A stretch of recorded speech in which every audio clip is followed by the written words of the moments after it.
What's going on, guys? We are here at Onboard Gaming, myself and my fellow co-host here, Anthony Cohen. How's it going, guys? Ready to kick it off for the next round of the Warmaster Challenge here.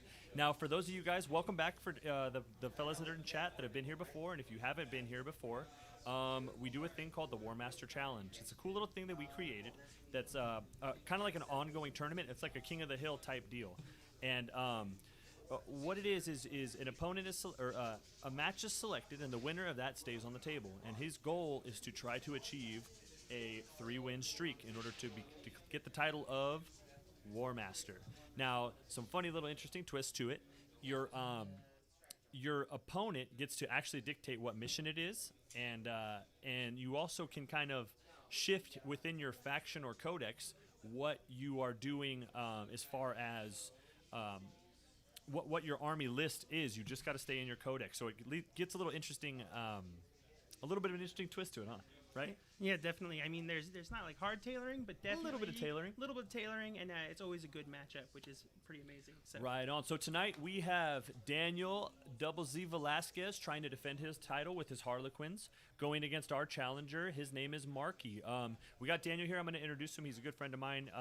He's part of Xenos Petting Zoo. He drives a long way to do this, and he's a pretty savvy Aeldari player. He's going to be putting up a good fight tonight. Welcome, Daniel. Hey, everybody. How's it going? Right on, right on. Okay, so Daniel, let's talk about this. So you had a pretty great game last time. It seemed like you were able to exploit the mistakes of your opponent and get it going. Let's talk about your list and any changes to it. Walk us through your list real quick. What are we looking at? You know, I didn't change a single thing going into this one. Hindsight 2020, I probably should have. But, I mean, it's the list I've been playing. It's the one I have the most reps with. If I change things here and there, I'm prone to make a few more mistakes than I normally would just because I didn't have time or don't have time to test it as much. But it's going to be a tough matchup today. The list is the same 2x4 bikes. The Farseers are probably going to be pivotal in this game. But, I mean, if you guys tuned in last week, then you guys saw the list. It's the same list. For those who hadn't seen it, pretty standard for Harlequin side. You got some troops with fusion blasters, one ablative wound by giving one of them a sword and pistol, the support weapons for the indirect fire to clink off some wounds on some of the things that you don't want to really get in thick with it. Outside of that, on the other side of things, the Hornets, 90 points, 8 wounds, T6 toughness, -1 to hit passively. It's not going to do much against Death Watch, but They were pretty good last time. Yeah, and they did they were exactly great last week. They did what you wanted. You were talking about, yo, man, I just kind of put these in to be a tank that people are like, man, I need to shoot that. And they shoot it, and they're not shooting the stuff that actually matters. So yeah, distraction effects. It's hopefully they play the same deal this time. I don't think they're with 5 dreadnoughts. I don't think they're going to play the same role. They're probably just going to melt faster than I would like them to. But yeah, I mean the list is the same. The plan's going to be fairly straightforward. Survive, because his list is nasty. Got it. Okay, so walking us through it, the list is the same. I love it. So let's talk about a little bit of the projections here. What do you think, what are you expecting from your opponent? Let's talk about your secondary selections and kind of what we're expecting here. So obviously, Data Intercept, I'm seeing he picked Vital Intel. Yeah, so we're playing Vital Intelligence. And so let's talk about kind of the mission, what you think are your strong points, what you think are your shortcomings, and how you feel the game is going to go. So, looking at the terrain and kind of going how it was set up and all that jazz, Data Intercept's going to be a little tough. I don't have as many avenues to hide as I would like to and still be able to hold objectives. So it's going to be a little tough in that sense. I mean, I'm playing Aeldari. I pretty much score rod and engage on all fronts pretty passively. I'm mobile, moving around. I'm just going to jump around the map and hopefully get enough board control to force him to split up a little bit. Data Intercept, I was kind of banking on being able to hold an objective and hide units. Like I said, after looking at the terrain, I'm probably not going to be too successful in that sense. At this point, I'm going to try to play more so the negate primary points mode. I'm going to hide back whatever he kind of tumbles on, I'm kind of try to take him off a couple points, score 10, and have him score 10 and try to score my secondaries as best as I can. Yeah, I like it. Yeah, because his list, if I'm out in the open, I'm toast. I mean, he's got 5 dreadnoughts. His kill teams are even scary against me. I mean, I'm T3 across the board. It's gonna be a tough match. There's no way around it. His list is a solid list. He's bringing in the heat with all his big boys, and even his small boys are gonna bring in the heat to the rest of my crew. So, I mean, I gotta play the what do they call it? The scalpel. Pick and choose my engagements. Kill what I can kill, and try to mitigate the amount of damage I'm taking on his turns. Gotcha. So yeah, it makes sense. I mean, I feel like the assessment is spot on. Final question for you, Dan, man. What do you think is going to be the key to victory in this matchup? What do you think's going to lead you to success? Biggest thing, taking out his Volkites. I'll take my chances on the plasmas from his Redemptors. I mean, well, I'm rolling 4-ups. I roll hot or I don't. I mean, that's the end of the day. Mortal wounds are going to ruin my day. I don't have anything really to mitigate that. It's kind of what you give up when you play Aeldari mix. If I was playing straight Harlequin, I'd have a little bit more protection against mortal wounds, but I don't. So the key to victory is taking out a couple, 2 or 3 of his Volkites and bullying around his kill teams. I bully his kill teams. He can't hold objectives. He's going to have to spread out a little bit more with his dreadnoughts, and I'll be able to get the board control. If I can't kill enough dreadnoughts, they're just going to overwhelm me. And by that time, his kill teams are just going to go around and clean up shop. So, like I said, plan number 1: take out at least 2 to 3 of his Volkites, bully around his kill teams with my indirect fire and a couple of my more melee-centric shining spears and such, and just try to keep him off the objectives because I'm not going to be able to hold him in this match. Gotcha. I like the game plan. All right. Well, good luck to you, Daniel. Let's see if you can hold it down. I believe. All right. Thanks, guys. All righty. All right, so interesting one. I think that he's on to the right point there. It's going to be interesting because he's right. Deathwatch has so many tools against Xenos, Anthony, right? Imagine that. So Definitely. So, I mean, we're looking at the Vorkan pattern Auspicator is in there, which is going to be rough. All of that fly stuff's going to be getting punished. I mean, he's got the Tome of Ectoclades, so he can really just wreck stuff that he needs to. It's going to be a tough one. So, I mean, I think that's there. I mean, we'll see what he can do. I'm curious. All right, what am I speaking into? All right, so we're bringing with us, we're going to introduce Mark. This is Marky himself. He's the challenger. So welcome, Marky. Happy to be here. Right on, guys. So Marky's bringing his Deathwatch. He's one of our local players. He's going to give it a shot, and let's see what he can do. So Marky, let's talk. Can I call you Mark? Yeah, Mark. I feel Marky's kind of weird unless I'm talking about like Marky Mark. Man. It's all good. You don't know me yet. So Mark, let's talk about your list. What are we bringing? It seems like you're bringing a lot of the Deathwatch essentials. We got the Tome. We've got the Auspicator. You're bringing Contemptors, which are hot right now. You got the Proteus kill teams instead of like the Indomitors and all of that stuff. It looks like a pretty solid list. Talk us through your list, the key things through it, and what you're bringing today. Yeah. So bringing the heat today. I've been training my guys pretty hard, trying to give 110%. It's like old school Death Star, like 5th edition Death Star. I know y'all love the Death Stars from back in the day, so that's what I'm about. Bringing the Dreadnought, little castle, all the little dudes giving them the buffs, +1s to hit from the Chaplain, from the Tech Marine, from the Auspicator, especially against all the flying Aeldar. It's pretty nasty, pretty heat. I dig it. Dreadnoughts in themselves, like you said, Contemptors are the new heat right now, and Volkites are just dirty. They're just nasty. And then they got some missiles and whatnot. Full send. Full send. It's pretty sweet. Yeah. So I mean, it seems like that's pretty straightforward. I mean, I like the list. The Dreadnoughts are doing well right now in the meta. With a lot of the things that were just small trash units that want to trade with Drukhari on the scene. Same thing even with AdMech wants to do that a lot. Dreadnoughts really just can put a stop to that and also really take away the ability to deal any damage. So I mean, it makes a lot of sense. I like what you're bringing to the table. Let's talk secondaries and let's talk the mission selection. So Mark, what are you thinking with the selection of your mission? You picked Vital Intel. What are we thinking there? What are you thinking? And you're like, this is the mission I'm going to succeed on. Well, to be honest, this is just our league game. So I'm trying to kill 2 birds with 1 stone right here. I was originally going to go, the whole what's it called? The one where you just get 15 from chilling on your home base. Priority Priority targets. targets, yeah. I was really just trying to hit up priority targets, and then I thought about it, and I was like, you know what? I can play my league game right now, and I can knock this out. Let's do that. Nice. Okay, I got it. So just a pretty non-strategic pick, just Very going right much down so. the middle. Even playing field there. I like it. And then on that, so let's talk to secondaries. We got Octarius Data, we got Stranglehold, and we got Suffer Not the Alien. So Octarius and Stranglehold are pretty standard. It seems like you project that you're going to hold the board down more than he is, which I think makes a lot of sense. And then Suffer Not the Alien. I mean, walk us through each one and why you picked it, Mark. Yeah, definitely. So Rod, you never leave home without it. That's usually my number one pick.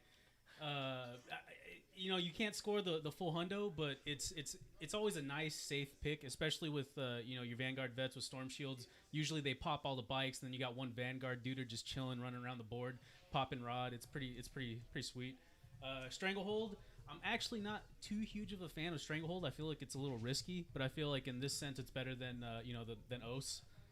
And Suffer Not the Alien. Hey, I'm the big DW, and I'm giving it out today. Gotcha. I like it. All right, cool. So it seems like, final question for you. What are we thinking is going to be your major key to success, and what do you think is going to win you this game, Mark? Major key to success is giving 110% and Volkites. Volkites, can't go wrong with that. All right, man. Well, good luck out there, and let's you guys can go ahead and get started. I feel it, man. Thank you. Thank you.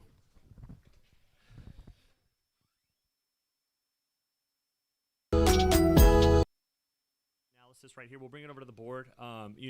Daniel was talking a lot about the board, Anthony, and I think that he is saying with the way the terrain is placed on this particular one and how it was set up. For those of your information, the board's usually set up neutrally, so a third party will come and set the mission up when they don't even know who's playing and or what the factions are, any of that stuff. They'll just set up the table. So that's how this was as well. And I think he's right. This particular setup has most of the objectives in a very open setup. It's almost like a circle, so you can hide behind them, but it's going to be a game of jumping out and then being very exposed. So I think Daniel was really on point with that. That's going to be an interesting thing on how this kind of plays out, although there are some spots where you can tag it. I think that Rod for Deathwatch was kind of a weird pick in my opinion. Yeah, Rod, especially against the Aeldari, they have so much mobility, and I'm not sure the Deathwatch will be able to go directly against them. We'll be able to counteract that mobility, but we will see. He definitely has the bikes. He's got the Vanguard vets, so he does have options. It's just a matter if he can actually open up the field from the Aeldari holding the back line. Yeah, and then the thing is, I think that Stranglehold is going to be an interesting pick too. I'm curious to see what he's thinking in that mindset, because we're definitely going to get to a point where Dreadnoughts don't have OBSEC, and it's going to be tricky for him to start snagging these objectives as things start to die in the game. And it's going to be interesting to see how he manages that, because that could be an all or nothing kind of pick in this type of matchup, especially with so much mobility. I mean, you can rely on Daniel probably to play cagey to start with. And what he's going to do is do what Aeldari do. They're going to hold back, exploit your overextending, and then when they do, they'll start to take over the board control later in the game when you have less assets. So I'm curious, that could be something that scores 6, maybe 9, and then after that doesn't score anything. So I'm curious how that pans out for him. Yeah, me too. Definitely, it's one that if you can't hold those points all the way through the game, it really starts to peter off how many points you can score there. But I think there is a chance if he can kind of take those 3 points early on and just shoot everything off the other points, he might have a chance there to max out. But we'll definitely see. We'll definitely see.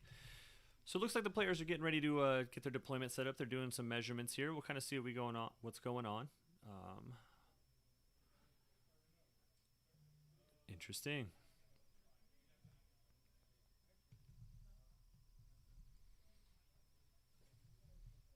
Do we have a deployment there in the bottom left already, or no? We do. We have actually end up here in the top. Perfect.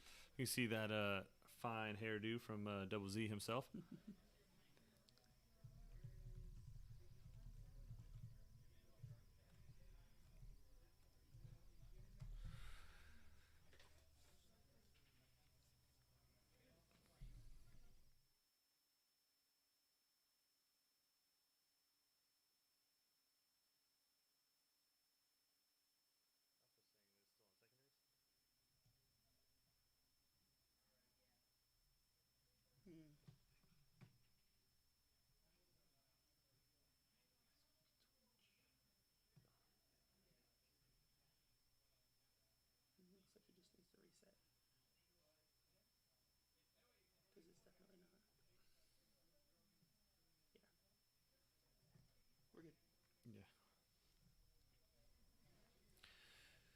Right on. So we got deployment taking place right now.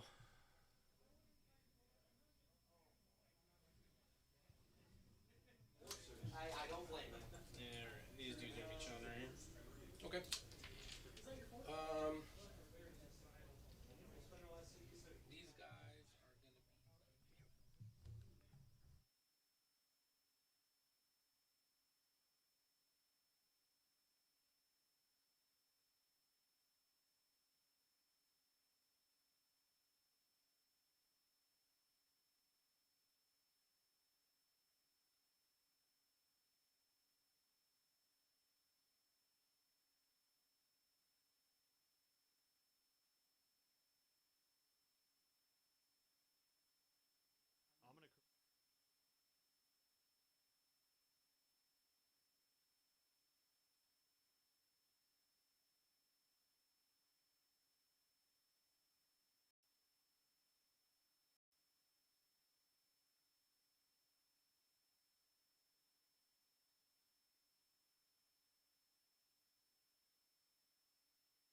So essentially, if I'm like right here or right here, I can see them. Kind of like this. So from this angle, you're not gonna have a good, because the only reason you have a good angle from this side is because it's a split building. I see what you're saying. Yeah, but from this side, you shouldn't have a good angle on it. I feel it. Yeah, because the reason why I thought we were playing Vital Intelligence is because it's a league game. Our league game is set up for Vital Intelligence. No, it's scorched earth. Is it? Yeah. Well, that's my bad then. Yeah. I think initially I was choosing priority target, and Alrighty, so it looks like and we have that's a little probably bit of a what Eric mix up told you. here. And then he asked if you wanted to We're do. playing Scorched Earth. He asked me if I wanted to do So somewhere along the way, Double Z, bless his heart. For some reason, he thought he was playing Vital Intelligence. So we're going to go ahead and make sure that we swap out that last secondary from the mission one to whatever he's going to pick. But yeah, we are not playing. We're playing Scorched Earth. So similar, it's a Dawn of War, which is going to be interesting. I think that makes it harder for the Harlequins. I definitely do, and I do think this makes it maybe a slightly better choice for Octarius Data. Octarius Data and Stranglehold. I mean, with the six objectives and being able to sit on two in your deployment zone effectively, it makes it a lot easier than before. Right, yeah, I think that makes a lot more sense. So we just in, Double Z is making the switch. He's going to take Psychic Interro. Previously Mental Interrogation. They bumped it up to 24 inches, but line of sight is necessary now. Makes sense. He's got the Farseers. He's doing his thing, so we'll keep up with that and see how that goes. Slight twist. I think that might work out in his advantage because with the way this was, Data Intercept is going to be tricky, so we'll see how that goes. Data Intercept would have been could have been a hard one, especially with the reach that those Volkites have and just kind of their ability to kind of push things off of objectives. But we'll see how it goes. Alrighty. For those of you guys who have not done this before, usually at the end of the stream, we're going to go ahead and post a link for you guys to be able to sign up for the Warmaster yourself. There's no requirement of skill, no requirement of experience or anything like that, just a desire to win and seeing if you can do it. So it's open to anybody. Anybody can try. I myself have tried several times and not made it. It's a very difficult thing to do, but here's our link for it. If you want to go ahead and take that down, I know some of the guys in chat were taking a look. It's a super fun thing to do. What we do is at the end of every War Master, we'll draw either a new opponent to challenge the current champion, or if he happens to win, then we draw a new one, and it's winner stay on format. So once you get on there, if you win, you stay on until you win 3 straight, or you lose. And then if anybody wins, which we've had 2 so far, Logan Heath from Xenos Petting Zoo, and Daniel Redahace as well from Xenos Petting Zoo now. So we're doing pretty well. It's fun, it's difficult, and it's if you can do it, you are a Warmaster. Definitely. And we'd love to see another Warmaster here. I think this match is actually for the title of Warmaster on Double Z's part, right? This is his 3rd game? This is his 2nd. Oh, sorry. This My is his 2nd. sorry, my But bad, still, guys. this is, I think he picked a hard match for number 2, man. Going up against the anti-Xenos army as Xenos, it's like, ugh. If he can win this, he's going to be in a good spot coming into game 3, but we'll see what happens here. But yeah, definitely give us a sign up and join us for the next Warmaster, hopefully, and get your name on that board and join up for the. If you win, we actually have an end of the year showdown between all the winners. The showdown. We have an exclusive invite-only tournament that is Warmasters only. It's looking right now like it's going to be pretty exclusive. Definitely. It's really difficult to do that. But yeah, so it'll be exciting. I'm curious to see it. It's funny because like each time anybody lines up there, they're like, man, this is going to be rough. I don't know if the guy's going to be able to hold it on this one, And it's like I felt that way on every single match that we've watched. But since we've been doing this stream, it's like, man, he's going up against this mission is terrible for him. I don't know if he can do it. Oh man, this opponent is terrible for him. I don't know if he can do it. And then they defy the odds, and when they win, it's huge. And that's what makes it so special is Warmaster.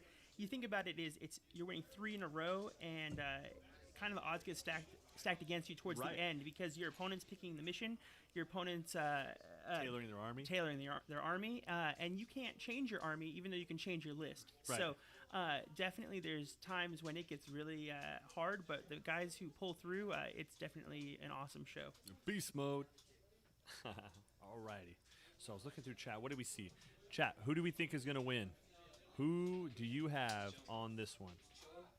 Did we get any responses? I'm looking here.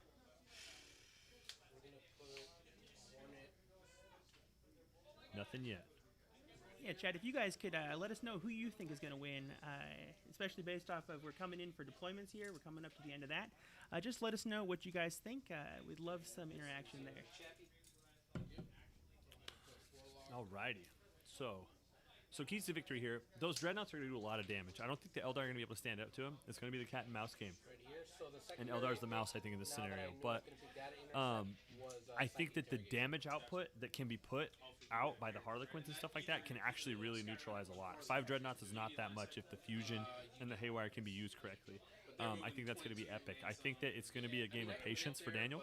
And I think that it's going to be just trying to exploit overextensions or bold movements. If Marky gets a little bit too overconfident and he decides he's going to just park his dreadnoughts out there in the open, you're going to see the double move happen to the haywire. You're going to see objectives getting flipped and stuff like that. It's a real tricky game. It's a real cerebral game always against Aeldari. Definitely. And your analogy there, cat and mouse kind of, they're the mouse. That's what they play best, though, as Aeldari, right? They have that mobility. The haywires are going to be huge here. And so we'll just really see if how they play, and I'm really excited to see how this game unfolds. It is definitely either player's game. You have to be within 2 inches of each other, yeah. So deployment's progressing a little bit more. It seems like Daniel's going to be a little bit more up there on around his larger ruin, which makes a lot of sense. It looks like the Death Watch is favoring the left side with their bikes a little bit. I'm curious. Maybe he's going to try to skirt that right side. The thing that makes me iffy about that is it's like Eldar's not going to be where they are right now. So. Definitely. And just a little heads up to everybody, in the top right, left, and bottom left corners, those different ruins there, they're actually being played as connected, so those will provide obscuring all the way through. Gotcha. And it's kind of to mirror the one on the bottom right there. Yeah, which brings up a good point. Anytime you're playing a game of 40K, especially at a competitive level, but not limited to, it's very important to discuss the terrain with your opponent and make sure that you guys are both on the same page, because nothing is worse than rolling up and then having this weird disagreement where it's like your opponent made that movement and he's like, I moved up here because I was going to shoot through that ruin because obviously they don't touch. I have line of sight right here. And then you're like, nah, man, It's all one piece, and then you guys are looking at each other with that weird, like, disagreeing stare, and then someone's gonna be salty. You know, it's so important that, you know, as we go to more tournaments, and you know, Anthony, you go to tournaments all the time and everything too. It's a super good habit to get into. Make it muscle memory. Talk about everything, even if you've already known that, like, there's no possible way that this forest could not be a forest. Definitely. You know, like, still. Definitely, and just managing expectations is huge, just so that everyone has a great game, and that's just kind of what it's all about. We do see deployment. What is that up there? What are we looking at? So we've got, that looks like a grab tank of some sort. It's not one of the Hornets. Is it a Falcon? I'll have to double check. It's kind of hard to see because it blends in right with that piece of obscuring, but. Definitely, but what we see here is he's making use of that dense terrain. So now he's going to be -2 to hit, I'm pretty sure, in that instance, which is going to negate some of that firepower from the And that's a key thing to talk about because he's got the Vorkan Pad or Auspicator. I hate saying that relic, by the way. It sounds so nerdy. I feel like I'm just talking about like in Star Trek speak. But you know what it does is it negates the negative. I believe it gives you +1 to hit against anything that has fly, or it's like so. It's going to be gnarly on that. So you need to start stacking. Your lightning fast against Deathwatch just isn't good enough. Definitely. Yeah. This guy is, we said the empty one with, it's going to be this dude right here. Okay, so he's not empty. He's got the. No, this one's empty. Gotcha. That Yeah, one's not. this is the one that has the Troop Master. True. So that's the word I was looking for. Yeah.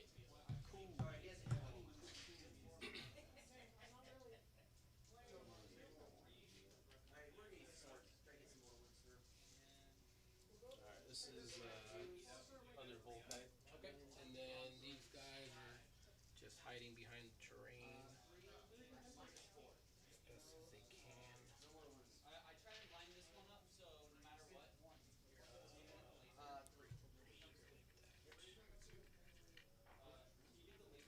So it looks like he's trying to pack all that stuff in there as best he can. He's trying not to get shot in case he loses that roll off. And even if he does lose that roll off, or he wins the roll off and goes first, I can't see a scenario where it benefits the Aeldari to really move out there in a super aggressive fashion. That's usually never the call with Eldar.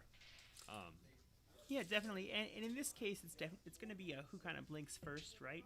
Who puts themselves out in a position where they are going to be shot off the board. And so we'll see who wins the roll off, but it's definitely going to be it's going to be a big deal. But you might want to stay cagey, and we'll see how these guys play it out. Right.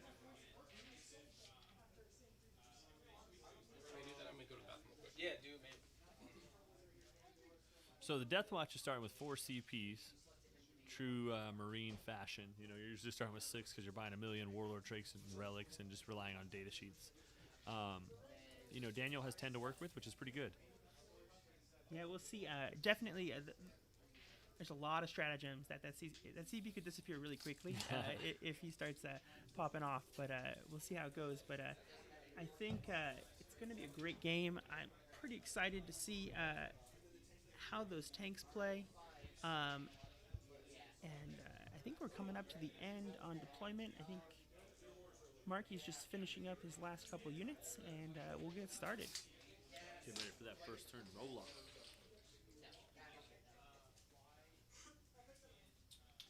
So yeah, the Death Watch is more concentrated on this left-hand side, this bottom left-hand side. I'm curious about it. I'm curious to see because what he doesn't want to do is let the board just give up a bunch of ground. Let's go. All right, so here we go. First turn roll off. That's me, huh? Sir, you take it. All right, man. I got a lot of command phase BS. All right, well, good luck, Good luck, sir. dude. All right. Boom. See what you got. Yeah. All right. So going in my command phase, I'm gonna already spend one of my precious CP. I'll stay down at 4. Yep. First. Death Watch is spending 1 CP for Wisdom of the Ancients. So one of those dreadnoughts is going to be a captain or a so Wisdom of lieutenant. the Ancients, that's reroll 1s to hit. Okay. So he chooses the captain Doctrine, aura. I will be Rights of in battle. Doesn't really matter. I like that doctrine. Yeah, the doesn't really matter doctrine. It's a good doctrine. Yeah, 100% agree.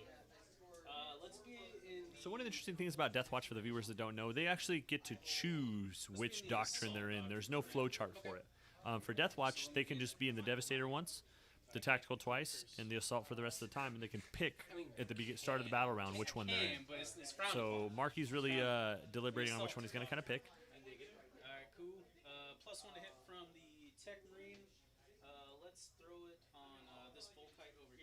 So he's giving that far right Volkite +1 to hit. I think he's thinking he might bump out to the right and probably put some heat down on that Hornet in the middle. And then +1 to hit. Doing some chaplain litanies as well. So this Redemptor right here. Litany of Faith went off. Yep. +1 to hit. +1 to hit. Yeah, boy. All right. Sick. Wounds. What the hell? All right. No cover. I don't think anything's really benefiting from cover right now, except for the dudes that I can't see. I don't think I'm gonna get a beat on them. I'm pretty sure I'm not.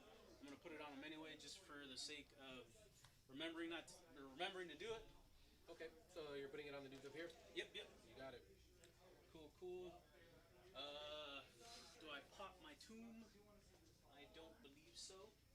Alrighty, so that's a sign. He's holding on to the Tome of Ectoclades. He's going to save it for another day, which means he doesn't anticipate he's going to be doing a bunch of damage this turn in particular. This guy in Tac Doctor?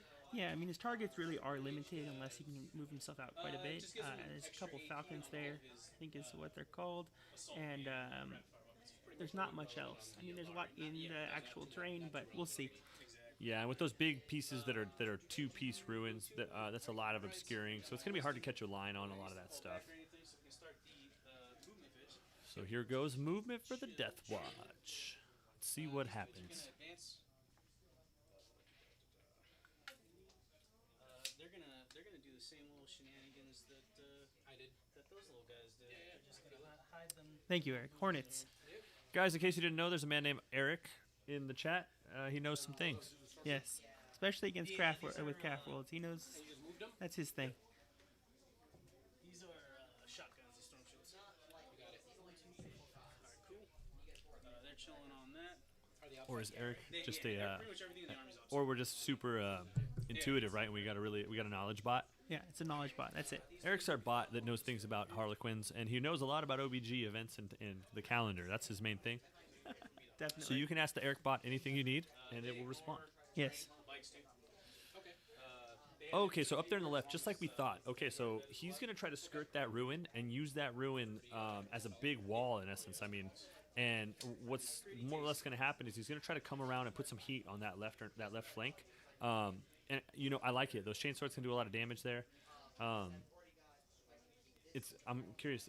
It could be brazen, though, right? That could be a move that could get punished. Yeah, I mean, you figure you're moving up.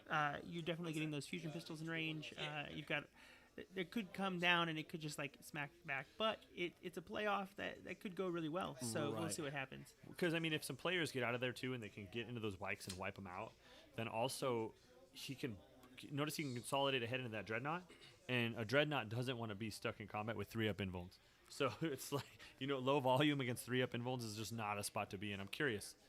So Marky, we could tell Marky's feeling confident here. Definitely. It's a bold play, Cotton. Let's see if it works out for him. Advance for 1 for 7, and then the storm shield guy or the big. So I want to take a moment and shout out to the teams and everything that went to the Las Vegas team tournament last weekend. It was a giant tournament that Frontline Gaming holds. It's an ITC circuit tournament, and seems like everybody had a great time. If those of you don't know the team format, it's pretty cool. You have a 5-man roster, and you actually draft the matches for the round. And it's the team that gets 3 out of 5 wins gets the win for the round and progresses. And it's all on score, so it's fun.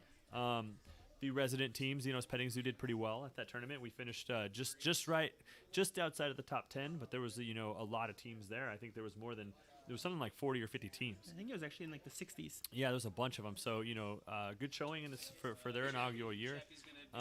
Super fun. If you haven't done any of those types of tournaments or any tournaments at all, over here we encourage it. It's fun. It lets you test yourself out and just play on a different caliber of the game. And it's awesome. And you get to meet new people and just have a good time. So yeah, the team tournaments are fantastic. It's all about getting to know other people and really puts your knowledge of the game to the test, especially in regards to matchups and things like that. The captains have always done a great job here. Xenos Petting Zoo, just kind of making sure we go into good matchups, and it's a different format, obviously, than normal tournaments, but it's a ton of fun, and it's a totally different experience on the game. So we got the Death Watch kind of taking over this corner here. Let's see what happens on the right. It looks like we're doing a Kansas City shuffle, huh? Everyone's going left. All right, so he's going to roll into that ruin and touch that objective there. Now, Marky's making a play on 3 objectives right here. In a 6-objective mission, sometimes making a play for 3 of them can be a pretty bold move, just because you tend to, with that comes an overextension usually. Especially on turn 1. It's something you kind of want to be cognitive of, because yes, you try to grab a lot of the board, but you can also, like I said, make some, of your units very susceptible to damage, especially against an opponent like Aeldari that has a lot of movement to really react to that. That's what they want to do. They want to react to you. They want to catch small units that they can pop and not have a lot of recourse. Definitely, and what they kind of excel at is trading up, right? So if you get something out of position, they kill it. Even if you manage to kill them back, they're trading their 90-point unit for your 200-point unit or your 150-point unit, and it's just the efficiency is definitely there. We're obviously going for 3 because we want to max that stranglehold, but that definitely makes you have to overextend consistently. Yeah, so you got to hold them, because now I'm curious how we're looking down here on this bottom right objective. It looks like it might be 6. On objective 6, now we just have a unit of bikes. It kind of seems like it's far away from everything else. So if he does what your bikes are doing on the right-hand side and he can double move, he might be able to start punishing that area and start taking some board away from you. Definitely. We'll see what happens. So they're +1 to hit? Yep, so just 3s. It's just regular. These are the frags. Nah, these are the amount of shots. Oh, amount of shots. Yeah. They're in strength 8? No, these are strength 4. Strength 4? Okay. T4? Yep. Gotcha. Hitting on 3s. Alright, strength 4, T4, wounding on 4s. So we got this Dreadnought down here kind of to the far right of objective 5. It's firing up towards objective 2. Just putting some shots, looks like at the Hornet. It's all 1 damage. Okay, so these are 4 ups. 1, 2, 3, 4, 6. That's what I mean. 2, 4, 6. So that's 2 bikes dead. Alright, and then these are the rest of them. These are the Volkites. Oh no, so we lost 2 bikes. That was some terrible saving. Alright. And then these are strength 6, so wounded on 3s, we're rolling 1s. Alright. These are mortals, so 4 mortals so far, and then it'll be 4, 6, 8, 10 saves, yeah. 2, 4, 6, 8. 10. Yeah, they're dead. Gotcha. Cool. Alright. So unit of bikes down. Here can see this bike from that window. You agree? And that's a big hit, just because every bike down is less haywire coming out, and that's a big tool for the Aeldari against those dreads. Mix my dice and Right. arrows. Yep. Alright, so these are the 2 missiles. 6. Alright, hitting on. +1 to hit, so hitting on 3s, -1 to hit. Alright, so I'm still hitting on 3s, right? Yeah, I'm going to spend 2 CP for lightning reflexes, so you're hitting on 4s. Gotcha. So we got lightning fast reflexes going on up there, making them hit on 4s. Alright, so hitting on 4s, you said? Yep. Alright, hitting on 4s. Rerolling 1s. From Wisdom of the Ancients. Ooh, it mattered. Alright, strength 4, T4, 4s, rerolling 1s. So it looks like just 1. No, wait. Yep. 8. A little bit better that time. Alright, this is the Volkite. Yep. Hitting on 4s. Rolling 1s.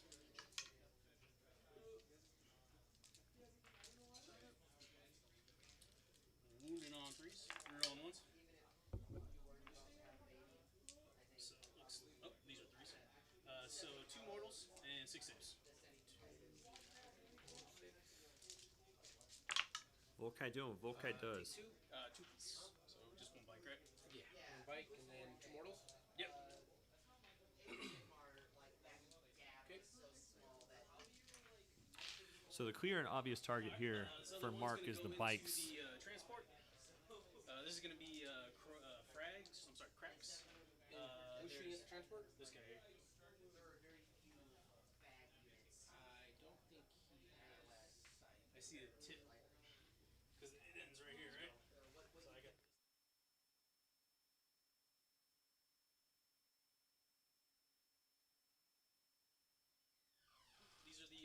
6. These are hitting on 3s. Rerolling 1s. Strength 8, so 3s. Rerolling 1s. Alright, so 2.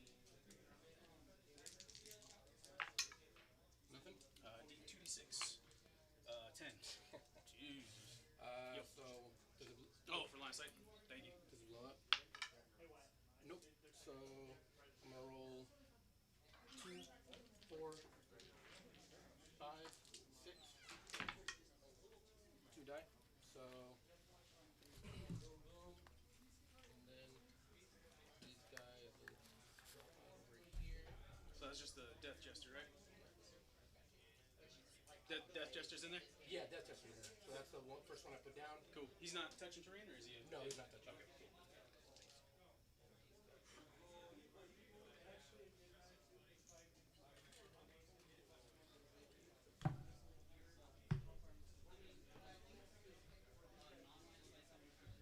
Alright, cool. So the other stuff goes away. Volkites go away. Big gun. Yeah, it should be from right here. They're chilling out here. Well, yeah, the thing is we're doing trail line of sight, so with windows and everything, I don't think you would have had sight, but it's cool. It's all good. You sure, man? Yeah, Because I got this window right here that's leaking. yeah, It's that's giving it. me everything. I mean, we already did it, so it's all good. Alright, man. I appreciate you. This dude, it's the hole with this guy too, right? For this one? Yep. Yeah. Yeah. So this guy, 20, he's out. Actually, he's not out. 24. Just gonna put the whole shebang into him. Yep. Are those -1 to hit as well? Yeah. Okay, gotcha. So we'll be hitting on 4. So this is the big gun, D6 shots. 2. Overcharge. These are hitting on.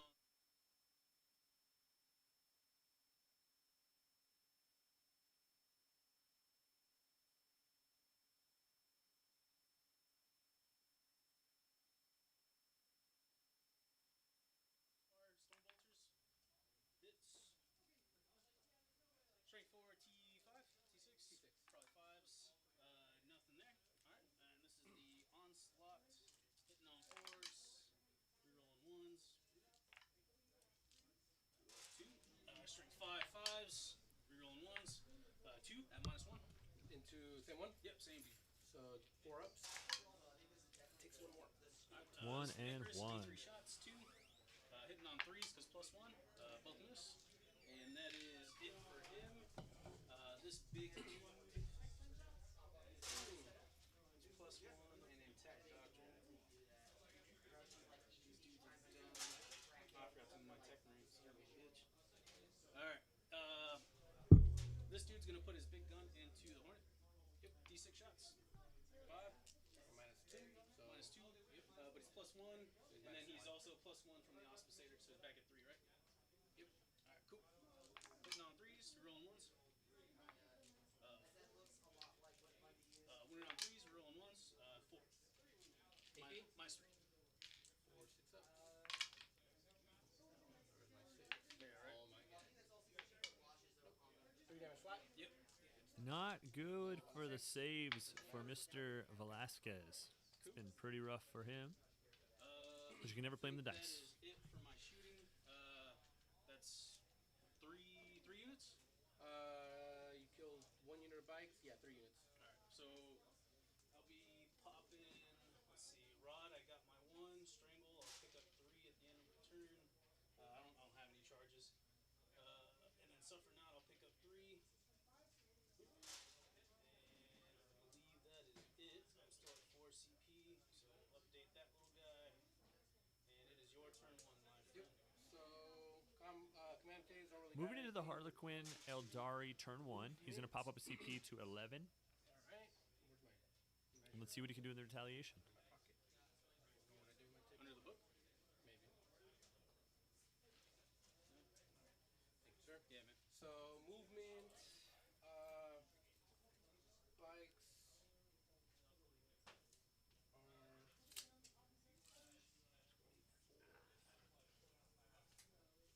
Here it comes. Well, I mean, you did a good job at mitigating it. So Yeah, they're the nasties, man, for sure. they're coming this way.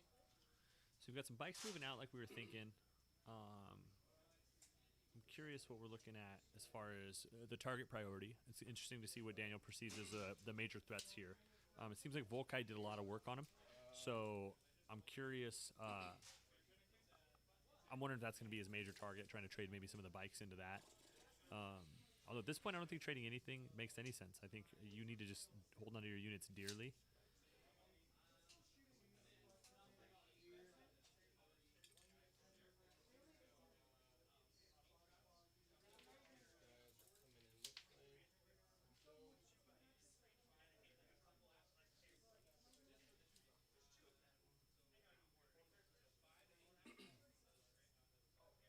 And is that a Vanguard deck? Yeah, he's part of the spikes. part of that squad? Yep. Okay. How many objectives are you holding? 3. 3? 1, 2, 3? Yep. Okay. So here's what Daniel was talking about. He was looking like he's starting to map out his turn and see what he wants to do. I think what he wants to start doing is denying some primary. Obviously, he can't let him hold 15. He's going to try to not to stop him from the 10. This guy possibly. They're out of 6. It looks like. So he doesn't have touch. Doesn't really matter at this point.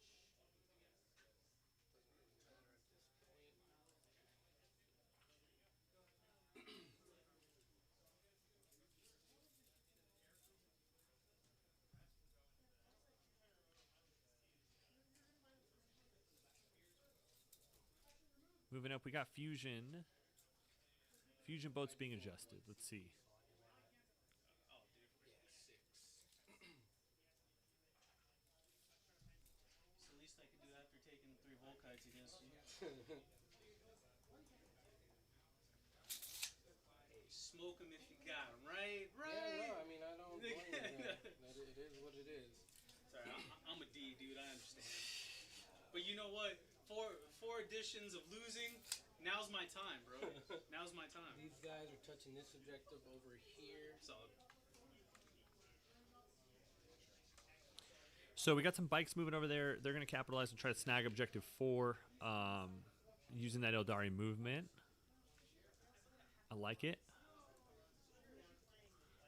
Curious if they're within the ruin, though, because there is some firepower that can come back at him, which is pretty rough. It's funny, dude. Usually when I'm streaming, I feel like I gotta talk. Right.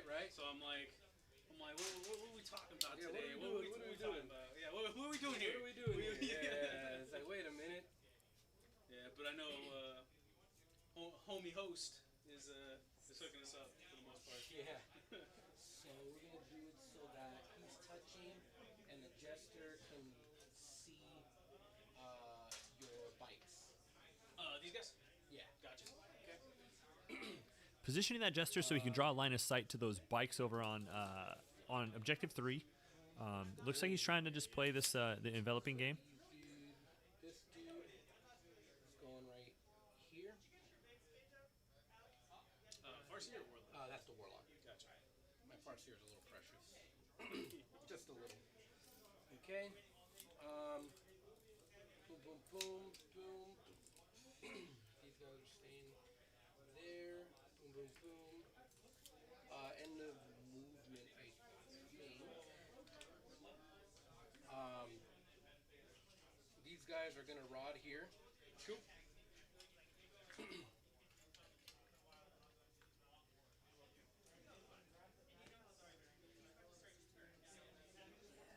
There's not really much I can do there.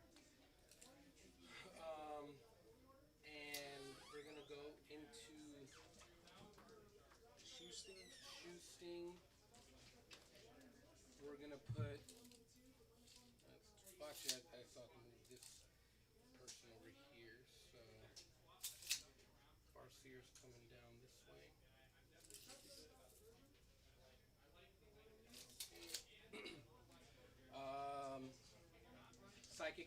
Psyker.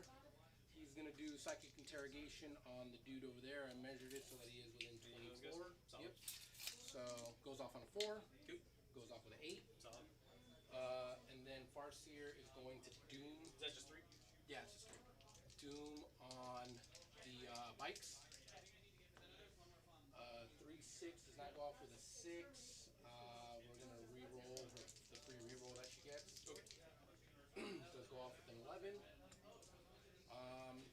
that's really all she can do here. So, shooting. Alrighty, so the movement's looking good. We got one of our, we got a celebrity guest here. One of our shout out, one of our local XPZ Harlequin players. His name is Mr. Jeff Espinoza. What's up, Jeff? How's it going, Steven? Thanks for having me. Yeah. So we're taking a look at the game. We got Anthony Double Z, or we got Daniel Double Z Velazqez. He's kind of moved around, taking over a lot of the board here. He lost a unit of bikes and a tank or two to the shooting in the first round, but we're seeing if he can come back here. He's got Mental and Tarot. Looks like he's trying to capitalize on that. Against Deathwatch, what do you feel like are some of the keys about it? The keys to victory? I think the biggest thing anytime you're playing an army like is you're trying to deny primary and you're trying to get your secondaries. So the biggest thing with them right now is Aeldari's not going to have the sustaining power that other armies have. So especially into this matchup when they've got all their invulns in Deathwatch, pretty much every unit besides the Dreadnoughts is going to have a 4-up invuln. You're really just trying to stop that scoring. So it's mitigating dying while you're still stopping their scoring and scoring yourself. Interesting game. It's like a reverse game from what most armies are playing. Definitely, very much so. They're going to try and abuse their mobility and pretty much abuse their invuln saves because a lot of the stuff, Deathwatch still has a lot of stuff that's really high in AP and trying to get really efficient shooting off. So if he can make some invuln saves, and I know it's never good to just bank on the fact that you're going to make an invuln save, but sometimes it can come in pretty clutch. And when you're playing Harlequins, sometimes that's really what comes in clutch, having that 4-up invuln save on everything. So if he's able to make some key movements and not make big mistakes with his movement phase, he can definitely score and outscore in the primary game. Is going to be the big thing for sure. Big time. Yeah, so I think that what you're saying there makes a lot of sense. So Daniel was saying that his main game plan here is kind of to limit his exposure, and then it kind of worked out. He ended up going second, and he was just all he wanted to do before he knew if he was going first or second was work on really just jumping out and letting his opponent move on to objectives, and then just trying to react to it and just mitigate all of his scoring. So it seems like the mindset is correct there. We did notice now, playing into that, Mark took Stranglehold, so he's going to be hard-pressed to stay on 3 of them every single turn, which could really work towards the Harlequin player's advantage because he's got to spread a bunch, you know? And you've only got so much stuff as a Marine, you know? Every single lost unit matters so much as a Space Marine, you know? So interesting to see what goes on here. Then again, though, the firepower and all of the stuff that mitigates a lot of the survivability of Aeldar is in the hands of the Deathwatch player. It's kind of tricky. Yeah, I think it's a really interesting matchup because both armies are pretty elite and are not going to be fielding a ton of units, but they're both really good at what they do. So just to piggyback off that Stranglehold idea, it's like he's going to want to get on multiple objectives and be able to score that Stranglehold, kind of against the idea that Aeldari can stop you from scoring your primary in the top of the turn, but they're not so great at living through to their next turn. So he's going to be one of stopping him from scoring primary, but Deathwatch as an army into Aeldari is going to be pretty good at killing them off of that objective to get that Stranglehold. So personally, as much as I don't like that idea since I'm an Aeldari player, I think that's a good take into the Aeldari matchup. T5? The Vanguard vet is also T5? No, so it goes by majority. Oh, okay. Okay, So cool. as long as the bikes are, All right, there's so more these bikes are than Vanguard. strength 8 to T5 for 3s. I'm re-rolling 1s. Nope, so 2 at -3. 2 at -3. All right, so 5 ups in cover. Yeah. Takes both. So this is D3. So you take 2, 3. 3. Pop the bike. And then D3 mortal wounds. So that's 2. 2. One bike down to 1. Okay. Then this one is going to shoot into the bikes as well. So it's getting 4 shots, hitting on 3s. Rerolling 1 for the Master Crafted. They all hit. Strength 7, T5, so 3s. Cool. So these are at -2. -2. All right. They don't benefit from cover, right? No, actually, yeah, I fucked that up. The Jester doesn't get the no benefit. No, right. So they do get the cover. Yeah, but they don't get it now, right? They don't get it now because of that guy? Right. Okay. And then -2, so 5s. I should have rolled these one at a time as a multi-damage. Yeah, 2 damage each. I should have rolled it one at a time. I'll pop 2 bikes. Alright. Okay. Actually, let's pop this bike back here, sorry. You're good. Then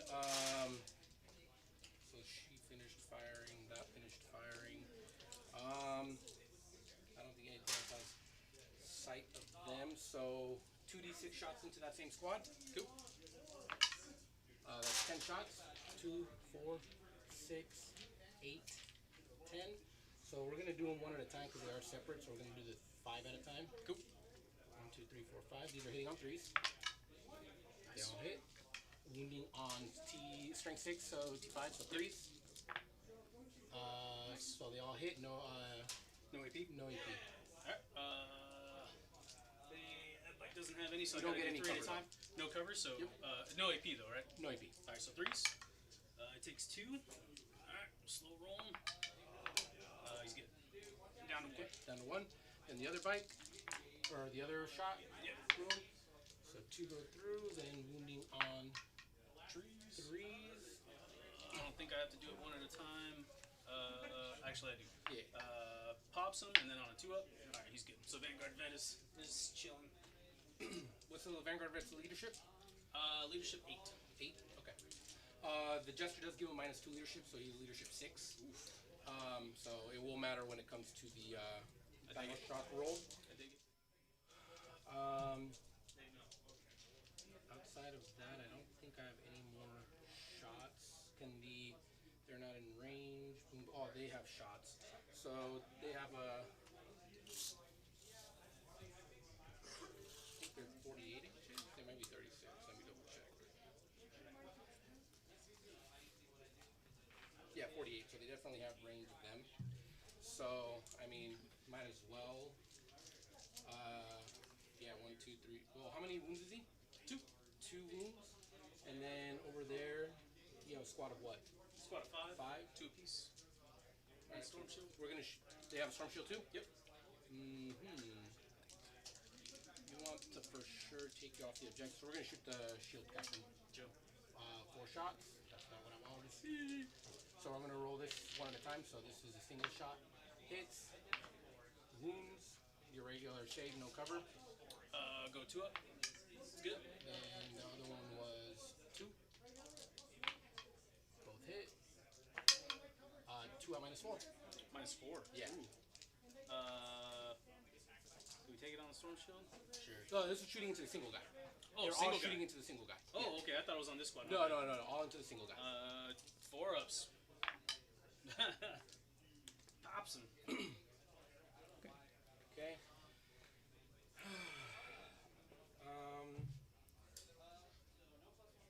Looks like the idea of the strategy here was pretty sound in trying to get people off the objective. So right now at the end of the turn, it looks like he's going to be able to hold 3. And he's going to stop his opponent from getting 15 turn 1, which is pretty huge in this matchup, I would say. I think we're gonna spend a CP to. Yeah, definitely. That was basically a perfect turn I think we could have hoped for the Aeldari. Just getting the Death Watch off of the 3 objectives, putting him back so he has to continue to expose his units to get that stranglehold is huge. Death Watch will continue to have to extend himself out there without the protection, and we'll see what happens. But Aeldari's going to want them to be shot off every turn. Certainly, this is very much a cat and mouse matchup, and they're both going to be playing that game of exposing at the right time and trying to remove the correct threats at the same time. For not data intercept, but second interrogation. Yes. So then we can update that. And your go, sir. Chill. All right. Cool. Going in my command phase. I have. Looks like we're at the top of turn 2 now. 10. Where's primary? What do you do primary? He's going to get 10 on primary. Yeah, right there. Alright, cool. There's that. So 10 for primary. Going into my command phase, I'm going to be in the. Let's go Devastator this round. It's not a huge difference, but we're there. Still re-rolling 1s against fast attack. Chaplain litanies. We're going to do +1 to hit on this guy since my other guy's dead. +1 to hit does not go off. And then we're going to do his 5-up mortal wounds. That does go off. Alright, Chaplain litanies are done. Awakened Machine Spirit, I'm too far out. Brilliant Strategist. We're going to put. I'm in Devastator, doesn't matter. Tomb of Ectoclades. I mean. Let's see. Let's dabble in this real quick. Alright, cool. We're gonna pop wisdom. I'm sorry, not wisdom. My tomb on the shining spears. Yep. All right. Let's see. Tomb, Rights of War, and then we're gonna use our 1 CP, so we're gonna stay at 2 for wisdom. Yep.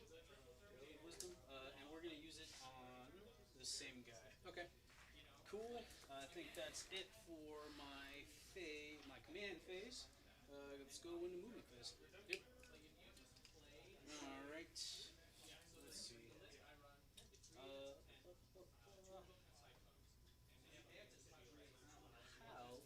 It'll be interesting to see here how he tries to remove those shining spears. These dudes are gonna advance. Yeah, I mean the Shining Spears they're a big deal in this matchup, so we'll see They're bottom 4. That's cool. how he takes care of that. Yeah, he's definitely not going to want to leave them there with the 2 damage. They can get rid of infantry squads pretty fast if they get in there and choose the right engagement. Saw what happened to his Also, friends. he's He's going to just want to off that primer as well. So it'll be interesting to see the ways that he chooses to remove that threat. Back over here.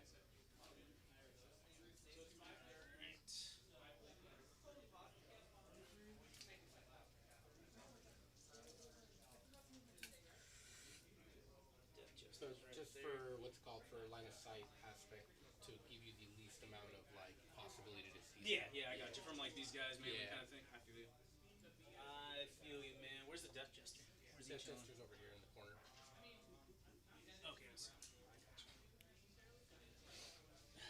You know, the biggest thing for me when it comes to Harlequin bikes versus spears, I think the biggest thing is going to be the points difference and being able to field a 3-man.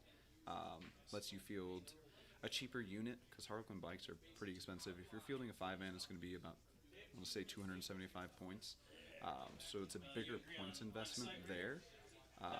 And Shining Spears they've got a little bit more, I would say, utility in melee just with the 2 damage in melee. Well, Spears, the Harlequin bikes have 2 damage as well. So I would say the biggest thing for me is going to be points difference.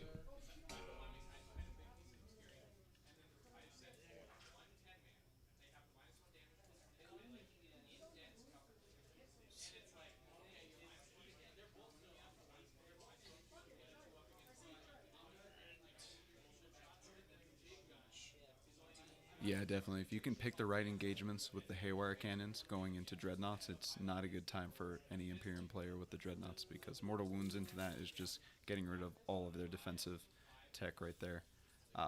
That's why it's really key previously where I had mentioned this is very much a cat and mouse engagement because Harlequins and Eldar as a whole are not tanky. But they definitely have the tools to be very offensive in nature. For instance, the Harlequin Haywire going into vehicles, getting all those mortal wounds. Nobody fielding vehicles wants to take Haywire to the face and take all those mortal wounds. So that can be really key in the matchup, and that's why I think we're going to see getting rid of those will be pretty key for the Deathwatch player.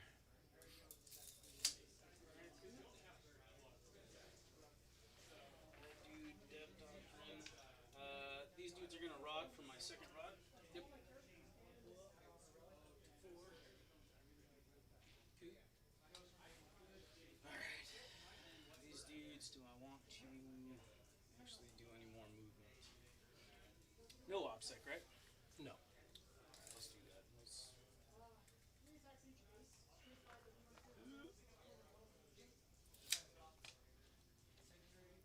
We're definitely seeing the play right now into that objective to try and I think he'll be trying to remove those Shining Spears as well as stop Daniel from getting that primary as well because it's definitely going to be back and forth between who can get that primary and who can outlast each other to have more units to be able to score more primary later in the game for sure. Cool. I think Yeah, and pulling him off of objectives here is so key because 15 points of secondaries is tied up in Stranglehold, so he can't really afford to allow Daniel to get a 15-point primary for any reason at this point. The closest model is the character, Oh, okay. so you have to shoot everything Into that first? I see what you're saying. How many wounds does that thing have left? 4. 4. You say he's within 3? He is within 3. Alright, so let's hold off on that then for now. All these dudes, they're gonna put their shots into them. Yep. What's their profile? Just bolters. So no AP. No AP. Okay. Yeah, so Marky moved on to that objective with the Shining Spears Threes to hit. Yep. Okay. because his unit has the obsec. So even if he doesn't kill those Shining Spears, he's guaranteeing that he's not going to give up 15 on Looks like they're primary. out of range for He's also crit guaranteeing grenade, himself so these are Stranglehold hitting at on the same threes. time, which is the safest play. Right? Yeah. Okay. Yep. Alright. Moving on fours. Rerolling ones against fast attack. Looks like 3. No AP. No AP, so 2 ups. Solid. You said 2 ups? Yeah, they're considered in cover, right? Yeah. They have 3 ups? Yeah. Oh, shit. Shit. I'll double check. Shining Spears do in fact have power armor 3-up armor save. I thought like almost everything It had was 4 ups. 665, but Yeah, it yeah, does- yeah, I saw I'll it, yeah. double check it. Yeah, the 3 ups. They actually have a 3-up emblem. What? Yeah, as long as the Exarch's alive, they have a 3-up emblem. But God damn. Correct. Daniel did take the Whatever Exarch power rank to is. give his Exarch a 3-up It's to the invuln wall, against then, shooting right? attacks. So if it comes into play and he's able to utilize that they don't 3-up get the- invuln, it'll they definitely don't be get the huge. shenanigans of Hulk. Okay, they're good. Alright, this is Flamer. Combi Flamer. I'm actually gonna shoot the What's the bolter range as on well. that shit? 12. Jesus. Yeah, he's right here in the corner. Okay. Alright, so this is Flamer. 3 shots. Winning on 4s, rolling 1s. 2, no AP so far. So 2 ups. One takes Looks like, damage. as we thought, Marky's trying to remove that Shining Spears unit right now, so he can claim that objective and also remove that threat on his side of And the then table. these are the shotties. 2, 4, 6, 8. Hitting on these. He's also 18 inch. 18 inch, okay. This is the long range one. These are strength 5, so this is 3s. And then reroll 1s. So 4. No AP. Yeah, just responding to the 3-up invuln on the Exarch in melee. It is definitely a bummer that they don't get the invuln in melee because the generic rule for the unit 2, they get a 4-up invuln against shooting attacks only. So not only does the Exarch not get the invuln in melee, but the unit also doesn't get the invuln in melee. So that's one thing they definitely miss out on, and kind of piggybacks into the idea that Aeldari, especially that unit, are trying to pick and choose their engagements at the right time. Vorcon Exospicator. I have a stroke every time I say it. Hitting on 3s. 2. 2 miss. Strength 9, so 3s. Rerolling 1s. So it looks like 3. 3 at 3 ups? Minus 4. Oh shit, they go straight through. 9. 9 damage? Yeah. Does it blow on a 6? Nope. Alright, this is the. Looks like he got rid of one of the Hornets there. Eldar Jetbike dude. Hitting on 3s. He doesn't have a minus, right? No. Hitting on 2s. Strength 4, moving on 4s. Rolling 1. Not fast attack, right? LT though. Sorry. So 2. No AP. Takes 1. 1 damage. 1 damage. Alright. This is the onslaught. Rolling 1s. Hitting on 2s. Alright. And then strength 5. So 3s. Rolling 1s. Yield. Alright. 6 at minus 2. 2, 4, 6, 4 ups. No, responding to the chat again about the Hornet, it's definitely not a big loss. I know I've spoken with Daniel about this specifically, and he likes the idea of the Hornets being kind of a distraction unit, and the fact that people sometimes tend to think that they can do more than they really can, and they draw a lot more fire than needs to be put into them. I will spend a CP. Oh, I can't do it yet. Alright, big gun's gonna go into that guy, and then small arms fire is just gonna go into the same dude. Yep. So this is a big gun. These are yours, I'm pretty sure. Big gun. 1 shot. Do I need it? Let's go for it. Let's go for it. We need to make stuff happen. Ride me out. Yep. Ride me out. It'll update here pretty soon. Once I click on stuff. For 400% better. Hitting on 2s. Rerolling 1s. Alright, and then these are strength 9, 3s. T5. Rerolling 1s. He was -1 to hit. He was minus 1. Yeah, he was a Harlequin, so they're all -1 to hit.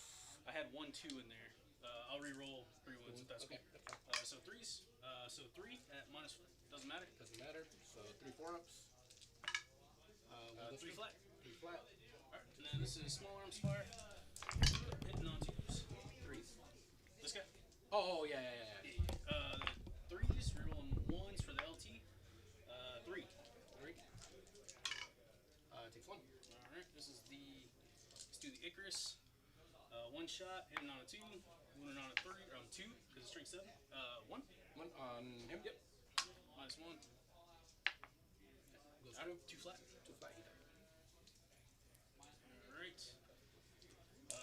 That was all that. This guy. We still have this. Interesting note, both of these armies are painted beautifully.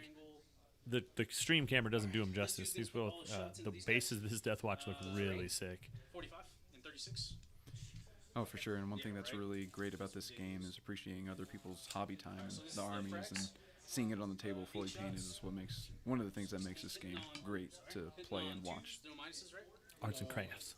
Hitting on 2s. Rolling 1s. Gotta enjoy that time we learned in kindergarten, right? Rerolling all for the tomb. Only 1 convert, so 4 at no AP. So 2 ups. Oh, I'm sorry, -1. Doesn't matter. 3 ups. Alright, this is the Volkites. 2, 4, 6.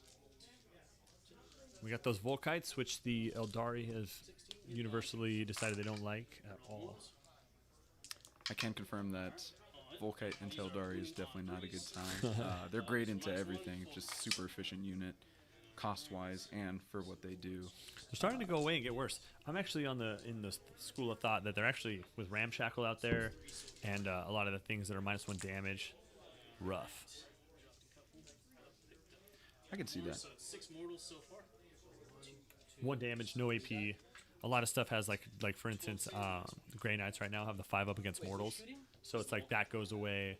And then you're shooting into like, for instance, the NDKs or a lot of that stuff. It's like, all right, you're shooting at a 2 up with no AP, and then they're also ignoring your mortals on a 5 up. It's like, dude, Yeah, at that point it becomes very inefficient into that matchup Yep. for sure. You pay a lot of points and some CP, and it's just like To get not much damage out. Orcs, man. You're trying to shoot an 80-point buggy and you do nothing. Yeah, and you do 2 damage. You're doing a bunch of 1 damage, no AP shots. But into this matchup, But into Aeldari. it's definitely not good for the Aeldari player. You gotta take the saves first, then the mortals. No, so that's only right. So I took all the mortals there. Right, you take mortals after you take your saves. Oh, okay. I see. So So Exarch. would be they're dead. Looks like he was able to remove that Shining Spears unit. That was the last of my shooting, man. This looks like so far, not to count anybody out or anything like that, Top of 2. it looks like it's a rough day at the office already for Aeldari. Definitely is. He lost all his forward units. He didn't get much return for putting them up there. He was able to stop Marky from getting that 15 on primary, but Marky didn't lose that much. Oh, looks like they're calling it right now. My bikes aren't going to do anything. You still have 1, 2, 3, 4 contemptors. Okay, I guess they're agreeing with us. About 50% of my army. You're already beating me in primaries, engage, everything. There's no way I'm going to be able to spread out enough to even control more than 1. You already took out the Shining Spears. So, yeah, I mean, support weapons can't move. The only thing I have left are these 2 guys. They're right there. Yeah, there's nothing I can do at this point. You blew everything off, so. I feel you, man. Yeah, no, So, it's a good game, dude. rough. So I think that, man, right after I said that, you get to concede. They were definitely thinking exactly what you were thinking. Or at least Uncharacteristically, Daniel we was. haven't really had a concession like that happen before, but it makes sense. I mean, when you're looking at a Dreadnought list, a heavy vehicle list with Death Watch ignoring, they're made to kill Xenos, and then Aeldari Harlequins, they are Xenos, and they're fragile, and then if the game slides away from you, it doesn't pull back. So It's tough. Yeah, definitely. He lost a lot of the ways that he can deal with the Dreadnoughts, and on top of that, he has a lot of damage too in his army between the Hornets and the Shining Spears, so a lot of that is getting mitigated by that -1 to begin with. Oh, okay. alrighty, so we're gonna bring the players in here and talk about this one. Daniel, how's it going? I mean, it's going. It's as good as it gets being an Aeldari player right now, man. I totally understand that.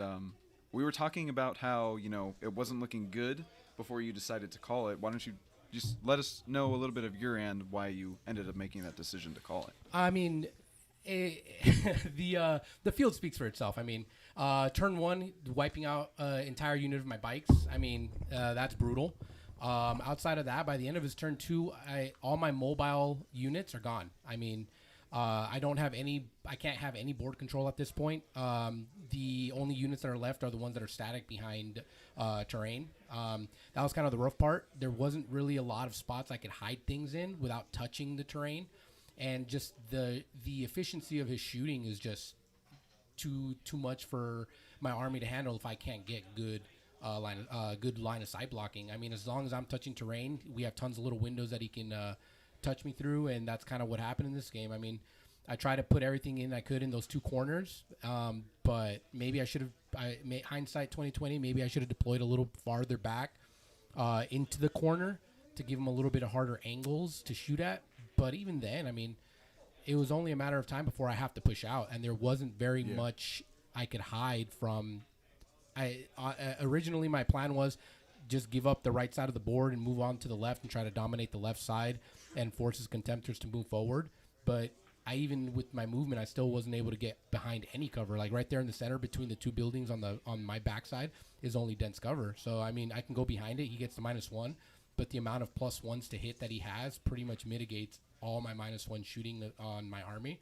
So I never burned CP for my lightning reflexes. Never. I had to burn it twice this game.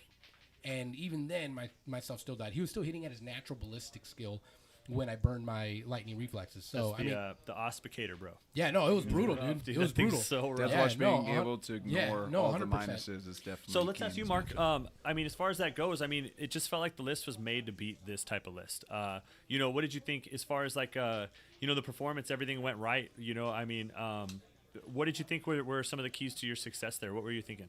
Well, I've played this list about 15 times now, so I feel like I'm getting a little more efficient with it. You get that many reps under your belt with the same list. It kind of, you feel like you kind of you move a little bit better. And I was actually really worried because Harlequins, man, they push your feelings where they don't want to be, and they ignore a lot of rules.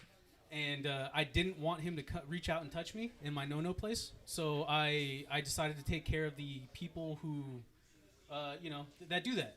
They put that little kiss on you, and it hurts really bad. So you were targeting the bikes first and foremost because you know what was going on. That was going to drop your all of your dreadnoughts because that haywire was going to do a lot of damage. Then once that started going away, then you started targeting the key boats and stuff that were going to be an issue. And I think the target priority was correct. I think it was a solidly played. That was a rough one. We called it from the beginning. I was like, this is going to be a hard battle here. This, that was an unlucky draw. Yeah, I mean, it's definitely a tough matchup, and I think Marky had the perfect target selection, as you said. When you're able to get rid of those haywire bikes, especially when you're reducing damage by 1 and there's a lot of damage 2 in the list, if you can get rid of those haywire bikes, a lot of that ability to deal with his list just kind of goes out the window, and you're in a very good spot from there. Right. Well, normally in these after action kind of talks, we normally have a lot more to talk about, but this one kind of went pretty quick. It just was kind of the nature of the way the game went. Kind of a few and far between showing as far as this goes, but this matchup was a real rough matchup. So I don't think there's much more to really go over here. So what we'll do is we'll tap into it. First off, I want to say thanks to both the contestants. Solid. Double Z, we love having you here. Marky, congrats on the first win. You'll be moving on. Just want to point out to you guys again. 2 more wins needed. Let's get you 2 more. So anyone can sign up for this. Right, I'll get AdMech next. It's fine. All right, guys, we're gonna say thanks. So we're gonna say appreciate it, and then we'll catch these guys on the next matchups. We'll jump right out there with you guys. So we're gonna put up the link one more time here for you guys to be able to sign up again. Like I said, this was kind of a quick one, a little bit uncharacteristic, but sometimes in a game of Warhammer it goes that way, And we also saw a little bit of the dice in the beginning. We're not really going Double Z's way. This one just kind of everything stacked up against him, and it was a correct pick of a list going into Aeldari. So that was rough. But here's the tag for the next Warmaster. So I encourage everybody that was watching, everybody that wants to give it a shot, go to this link, put your name in the hat, and make sure you're in there to be drawn. The owner of OBG, Eric, will draw this at the conclusion the following day of each Warmaster Challenge round. So as that goes forward, we'll be pulling randoms, and just make sure your name's in the hat because it's a fun thing to do, and see if you have what it takes to become the next Warmaster. Now, lastly, guys, appreciate it. Tune in. We do this bi-weekly, so every other week that you see a Warmaster, the next one comes in. Pay attention to the Discords, the OBG Discord, the XPZ Discord, and all the different ones. And make sure you tune in next time. We very much appreciate all of the chat and your guys' insight, your guys' perspectives, and all of the things that help us all collectively watch these games and enjoy them, and essentially become better players of Warhammer 40K. Lastly, shout out to our celebrity stand-ins here. We got Aeldari Jeff and we got Anthony helping us out with this. Thanks for having me, guys. Once again, and thank you to all you guys. We appreciate